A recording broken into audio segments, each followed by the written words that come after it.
یسألونہ کا اور سوال کرتے ہیں آپ صلی اللہ علیہ وآلہ وسلم سے عن المحیض حیض کے بارے میں۔ قل کہہ دیجئے ہوا وہ اذن تکلیف ہوتی ہے فاعتزلوا پس علیحدگی کرو النساء پس علیحدگی کرو عورتوں سے فی المحیض حیض میں ولا تقربوہن اور نہ تم قریب جاؤ ان کے حتیٰ یہاں تک کہ یطہرن وہ پاک ہو جائیں فإذا پس جب تطہرن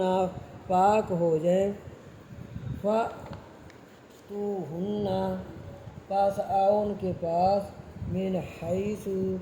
جہاں سے امرکم اللہ حکم کرتا ہے تم کو اللہ ان اللہ بے شک اللہ یحب التوابین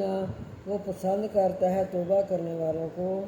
ویحب المتطہرین اور وہ پسند کرتا ہے پاک رہنے والوں کو۔